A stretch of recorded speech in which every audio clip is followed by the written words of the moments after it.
sanctuary everywhere is the idea that people should be able to be safe, feel safe wherever they are, and that everybody should feel safe, not just certain people, not just certain people who have more privilege or more status in society. That we believe that everyone should feel that way, and that sanctuary everywhere is about learning techniques and tools and ways to keep each other safe, and to keep each other safe in substantive ways.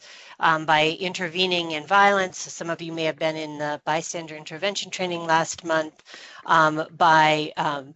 Sometimes that may be interrupting an ICE raid. Sometimes it may be intervening in the case of police harassment. There's lots and lots of ways. Sometimes it can be offering congregational sanctuary. We've had a call about that also. And the idea in sanctuary everywhere is about everybody. So anybody that's targeted by law enforcement, and particularly the immigrant community, which is what we're going to focus on more tonight, but the Black community and the Muslim community that are more targeted by law enforcement disproportionately. Obviously, there are others that are targeted, trans community, and we offer tools and techniques for working to keep those people safe as well. But tonight we're going to be focusing on city and school sanctuary policies. There's right now, as you all know, there's a really escalating attack on the immigrant community. Just last week on Thursday, Ravi Ragbir, who is the executive director of the New Sanctuary Coalition in New York City, and actually married to our staff member, Amy Gottlieb, who is the Northeast Regional Director, Associate Regional Director, went to his check-in and was detained and was taken to Florida. He's actually going to be taken back to New York, but he was targeted, and then another person who we've worked with, Alicio, who is married to Ingrid, who is in sanctuary in Fort Collins, Colorado, with whom we've worked quite a bit, and a number of other immigrant leaders have been targeted. And it seems like a concerted effort to kind of chill the movement. Also, there's news that there's going to be a massive immigrant raid in Northern California because California has a sanctuary policy statewide. So there's also targeting in places where there's sanctuary. That does not mean that we need to step back from those policies. I think local resistance is really, really critical, and trying to test these laws that are local and municipal laws and trying to find really strong ones so that we can really resist the attacks on the immigrant community. And really now is the time to be doing that. So tonight we have a really great presentation. We're going to have 3 parts. We're going to start with Erica Johnson and Chia-Chia Wang, who hopefully will be able to stay on the call. And they're going to be talking about city and school sanctuary policies and what makes them, how to get one enacted that actually can make a difference and isn't just symbolic. Then we're going to have Lee Adorno, who's from COSECA, who's going to talk about organizing on campuses. And last, we're going to have Lisa Marie Alvarado, Jasmine, and Laura talk about school policies and how they got a really strong policy in Miami enacted. They're going to give you tips on how to do this yourself. After each segment, we're going to have a Q&A portion so that you can ask questions and get those hopefully answered. And I'm really excited and grateful that you all can be here and that they can be here and present. So we're going to get started. So Chia-Chia and Erica are going to be presenting on the city sanctuary welcoming policies. So I'm going to turn it over to Chia-Chia and Erica, and just let me know when you want me to advance the slides. I'm happy to do so. You can go ahead and unmute yourselves and go ahead. And sure. Chia-Chia works in our Newark office and Erica works in our Des Moines office, both for AFSC.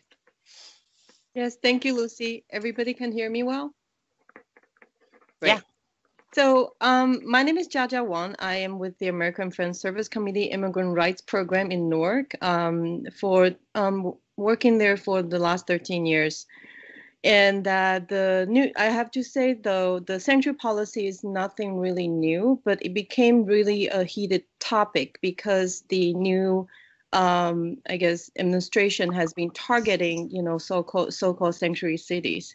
And then, so today, we're gonna tech team working with Erica and to make this presentation.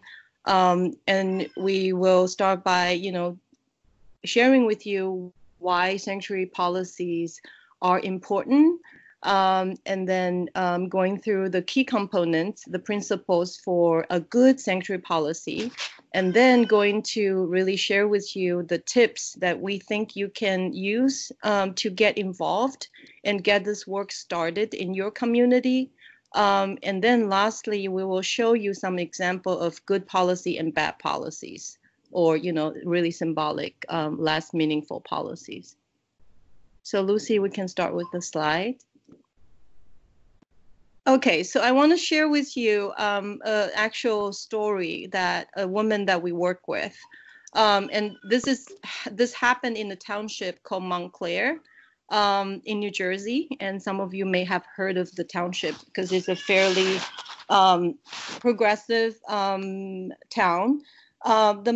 What happened to Lorenza was that there was a domestic dispute between her and her partner. And together they have 4 children in their house. So they were arguing and the police arrived. And then the police decided to arrest Lorenza, who is an undocumented woman. And Lorenza has been raising 4 children on her own. Her partner, was sort of in and out. And so that Sunday morning, Montclair Police Department took Lorenza into custody. And then when she arrived, they inquired her immigration status. So that's when they found out that she was undocumented. And they took also the initiative of informing Immigration and Custom Enforcement that, here we have an undocumented immigrant and what should we do? So there, and because Montclair doesn't have a local jail, so everybody who are being held needs to be held in county jail. And from county jail, she was transferred into ICE custody. And AFSC's detention team in New Jersey represented Lorenza and got her released. However, her life has changed forever. Now she's facing deportation, and her abusive partner has custody over all her children, and that Lorenza has not been able to work. So she's sort of living in poverty. So if Montclair Police Department were prohibited from inquiring her immigration status and has instituted a meaningful, sanctuary policy, and then things like this would not have happened. So I will share with you at the end what the Montclair policy looks like, and then something that, maybe you would want to, you would not want to do because it's fairly symbolic. So Lucy, we can go down. So I want to ask Erica maybe to go through the principles that's important for a good sanctuary policy. Yeah, can you hear me? Yes.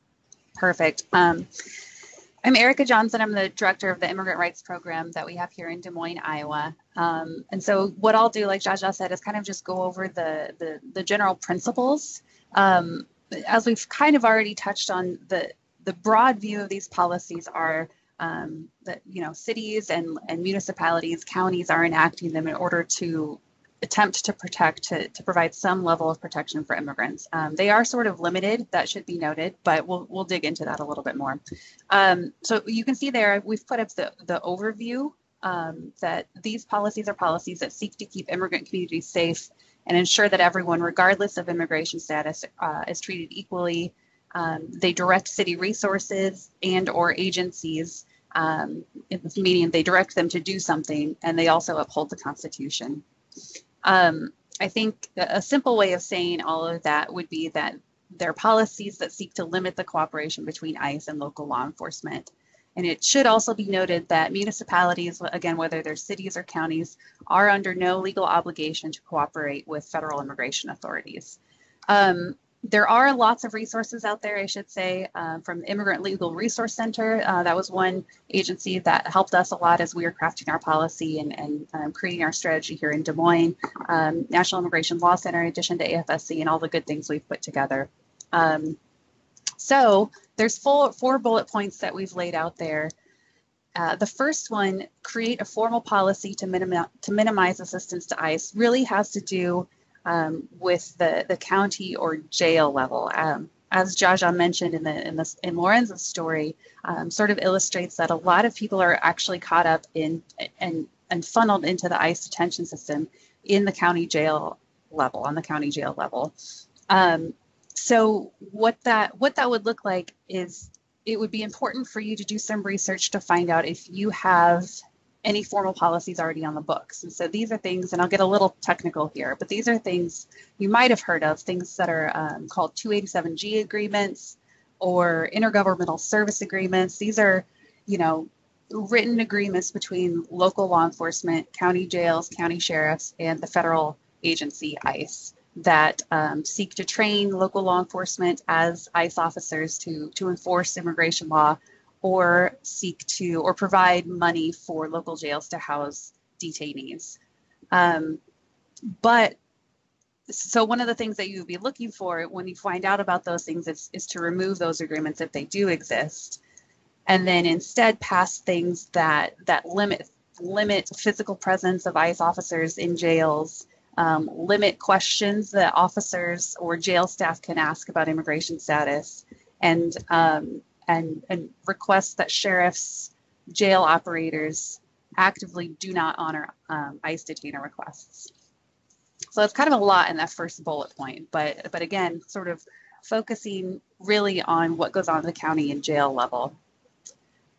So the second bullet point, prohibiting the use of local resources in any form of immigration enforcement, has to do more with city resources or funds. So passing a policy that blatantly says that no city resources should be used, meaning money should be used for the enforcement of federal immigration law. There are also things that on the city level that could be written to prohibit racial profiling, to prohibit officers from asking about immigration status. Again, going back to Lorenzo's story, that was something that sort of opened the door and led down the path for her. Or there could be some more general statements of support. So the third bullet point, limit sharing information with federal immigration agencies. That largely encompasses the idea of notifications of release. And so if somebody is being held on the city or a county level, the local agency has the option of not notifying ICE of that person's release date. And then the fourth bullet point, ensure access to services. That encompasses a lot of those things that are listed there in the parentheses. So non-discrimination, language access, municipal ID cards, establishing some sort of immigrant commission, task force, or office, even establishing a legal fund for low-income immigrants who are detained. So those are sort of the broad principles. Got a little bit technical, but yeah, Lucy, if you want to go to the next slide, we'll talk a little bit about where to begin. So it's important. So if you're thinking that this might be something that you're interested in engaging in or working on in your local community, it's important, number one, always to remember to connect with local immigrant-led organizations. And so connect to those immigrant organizations and identify stories, examples of why these type of policies are needed in your area. After that, sitting down and figuring out who has the decision-making authority in your town or in your county or at the jail. Sort of doing some power mapping about that. And then once you figure that out, sitting down and meeting with them. So that could be meeting with local law enforcement officials, the chief of police or the sheriff, city officials, city manager in some cases, or elected officials like city council members or county board of supervisors. And then lastly, once you've done that, moving forward and advocating for a strong, meaningful policy over a symbolic statement. I think next slide, Lucy. So Chia-Chia, hopefully you can jump in here too. This slide, we wanted to kind of talk about a little bit about the lessons that we've learned throughout the process. And the first one, the messaging is key, and it's important to know your local community. I can talk about in Des Moines, when we started having these initial discussions about passing some municipal policy in Des Moines, it was important that we used welcoming language instead of sanctuary language. The environment, for a couple of reasons. Number one, because the word sanctuary is such a politically loaded term right now. It was hard for us to sort of separate what we were talking about. And it was important for us to separate what we were talking about for a couple of reasons. Number one, because as I said at the beginning, municipal policies are limited in the actual protection that they can offer immigrants. And so we wanted to be sort of upfront in what it was that we were talking about, that we were talking about policies that would limit cooperation between ICE officers, but also provide certain number of things that would show the immigrant community that they were welcome. Things like language access and creating a task force, those kind of things. And then the second reason we wanted to differentiate between the welcoming and the sanctuary language is because we've got a network of churches in the state of Iowa that are offering sanctuary, that are working on sanctuary. And so we wanted to leave that word and that space for the faith community to really kind of reclaim. We've noticed that the word sanctuary in a way has sort of been politicized and taken over by politicians. And so we wanted to let, but throughout history, it's been a term that's been used by the faith community. So we were very conscious of that when we started working on this in Des Moines. Yeah, so thank you, Erica. So I just want to add that, messaging is very important. It not only, it really represents what you believe and how you engage people in this conversation. So besides fair and welcoming policy, other towns or cities have used like more rights-based name. For instance, Philadelphia is the Fourth Amendment city, because they believe that nobody should be really detained arbitrarily, and that that really not just affects immigrant community member, but also it affects the larger community of color, because they're more likely to be racially profiled, and then therefore be detained with no reasonable causes.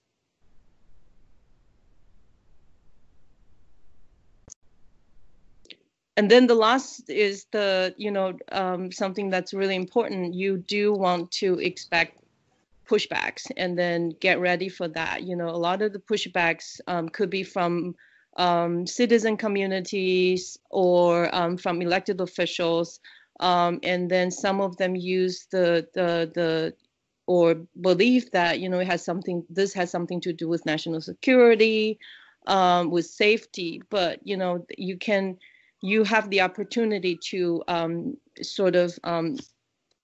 use that, and then say that, hey, if community members cannot trust police and report crimes, right? What kind of safe community are we talking about? If people are afraid in working with local government, going to City Hall to seek services, then we're not really creating a safe community.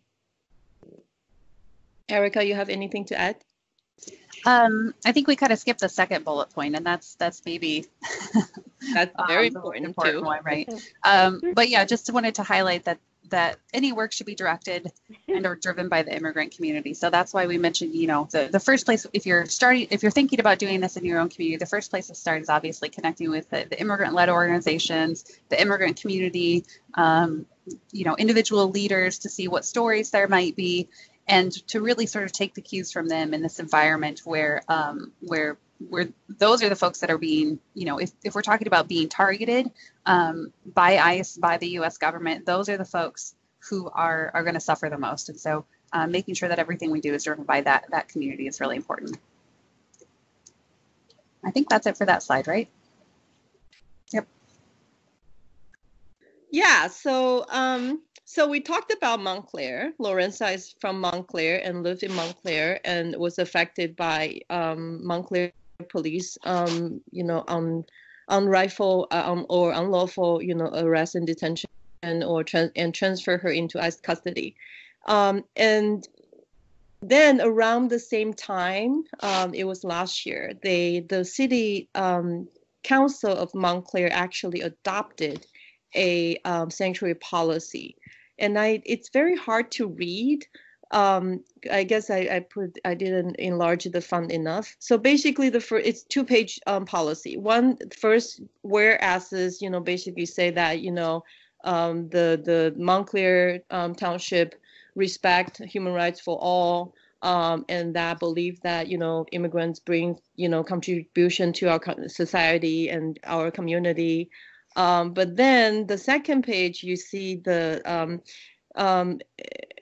that the policy says Montclair police should not, the city of the township of Montclair should not be engaging in immigration enforcement. However, should follow New Jersey's Attorney General's Directive 2007.3, which actually mandates local law enforcement to inquire immigration status upon arrest of all indictable crimes.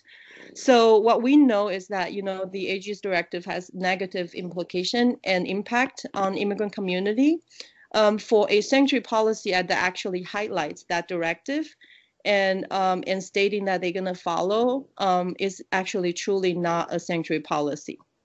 So the Attorney General's directive should be a separate issue and then should be worked out in a different space. So, and then that's pretty much what the policy is about. So next slide. So on the contrary, AFSC in New Jersey worked with another group of advocates and lawyers to come up with a stronger and more meaningful policy. And then that policy was adopted by some municipalities in New Jersey. And one of them is the city of Newark, where AFSC's office is.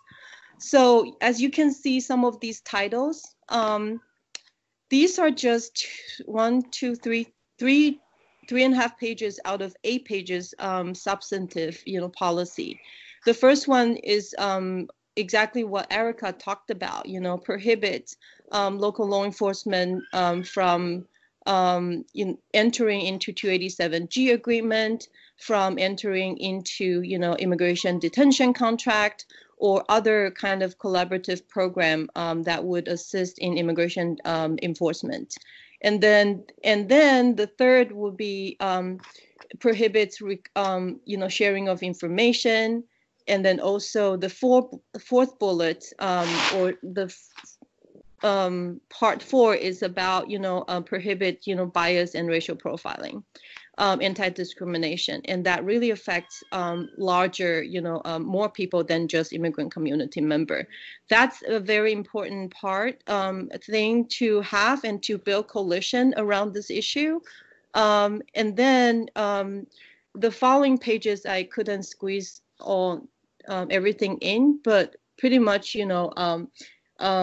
has everything that Erica listed as, key principles or key components that a good sanctuary policy should have. Establish legal fund, create municipal ID, ensure language access, things like that. So this is a good example, and we can also make this policy available, to all of you if you like. Erica, you have anything to add? I don't. I think that covers it. Do we do questions? Yes, just a second. So I'm going to bring up the Q&A panel. For those of you who are able to see the computer, you may, if you don't see the Q&A panel, should be showing right now. At the bottom left, there's a presentation panel and a Q&A panel, and just click on the Q&A panel. You can ask questions here, and I'll call them out and ask Erica and Chia-Chia to answer them.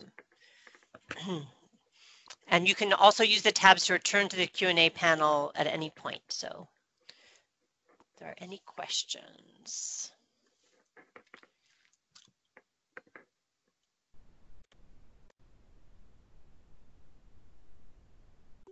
I'm going to show, then I'm going to answer it. So I didn't do one, but so someone is asking, is someone taking notes? Can you send us the components of a sanctuary policy? That's a good question. So it sounds like we can send you the sample policies, a copy of that. And this whole thing is being recorded. We can also upload the slides. So you'll see, you can look at the slides again. Just a reminder for anybody who is on the phone, you can email those questions to questions@afsc.org. Thanks.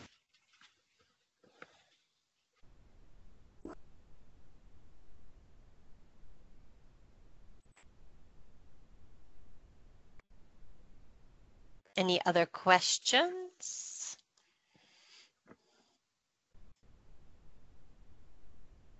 Oh, here we go. So sorry, I sometimes forget to scroll down. So what are strategies to respond when sanctuary policies exist in paper but are ignored by police?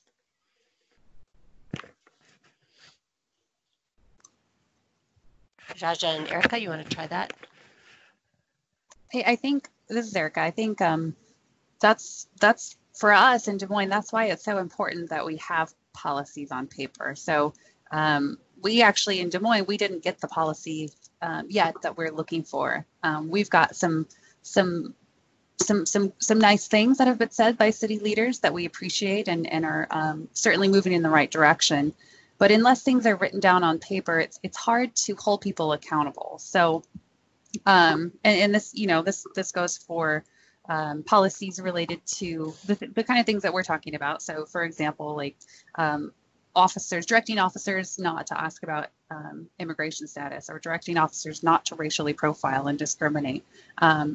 So if you have a policy written down, then, you know, many departments have their sort of discipline matrix or their own way of dealing with officers or staff who don't abide by those policies. So so we haven't gotten that far in Des Moines yet. I don't know, Chia-Chia, if you have any ideas, but I think that what you're sort of underscoring why it is so important to have policies on paper, because if you don't have them written down, then it's very hard to hold people accountable.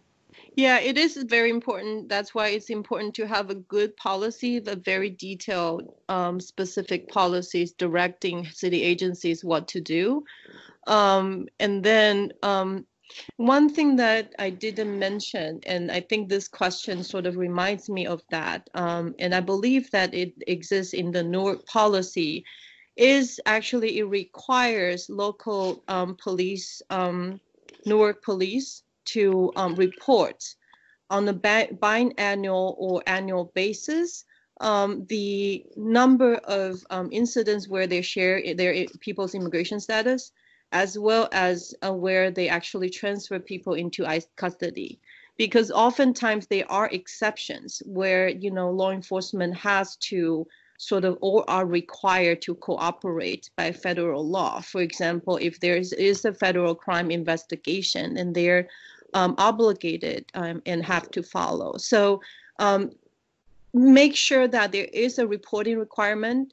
Make sure that, you know, that those requirements should be made, those reporting or data should be made public, that hold them accountable, and so that, you know, they're less likely to do something that's different from the policy that mandates them not to do. Great. Okay, great. Thank you. So the next question is, where are other places that have good policies in place?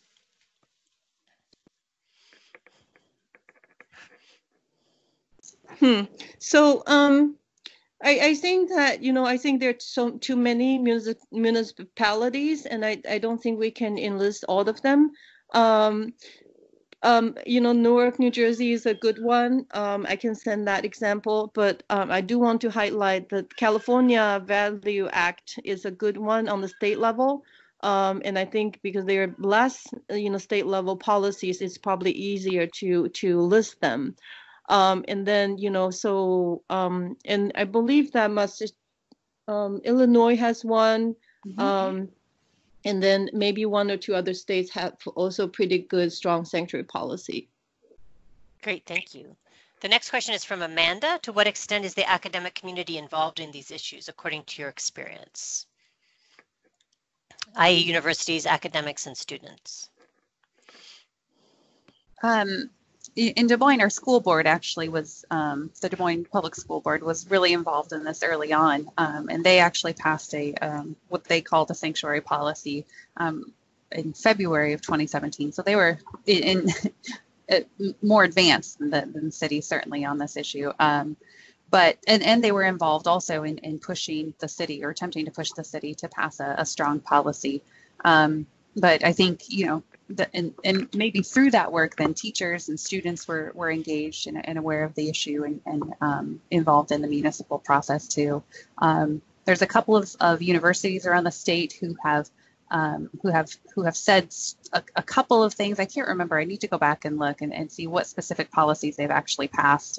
But certainly there's conversations with the academic community happening, and they're helpful. We also are going to have a presentation about campus organizing, so that'll be in a minute, actually, just next. So 2 more questions. Let's try and do these fairly quickly so we can have Lee go ahead and present. So one is, can you share an example of pushback to such policy proposals?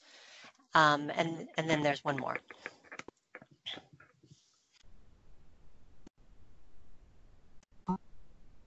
Maybe Erica can share pushback in Iowa. Yeah, we got a lot of pushback in Iowa. It was, city leaders thought that, I think, the overarching thing was that they thought that their statements, their welcoming statements, were enough. And so when the community came back and said, no, that's not enough, we want something on paper, they were very reluctant to do that. And that's reflective of other things that we've seen with the city of Des Moines, sort of their reluctance to take the really bold, courageous stand that we were asking them to do. So we've got some work to do. Great. And the last question is from Annalise. Who should I contact within my local government about these policies?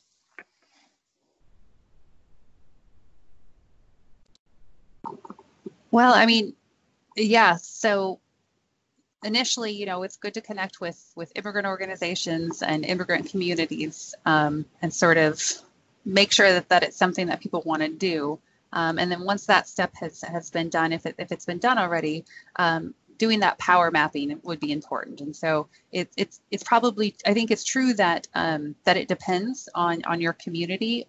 Local governments are set up differently depending on the city. So figuring out who's actually the person that has the decision-making authority. You can certainly start with your city council person, your local representative, and just sit down and sort of take their temperature and get a sense of if they're even thinking about this issue, if it's on their radar or not. Connecting with the chief of police or the sheriff, all of those things are good places to start.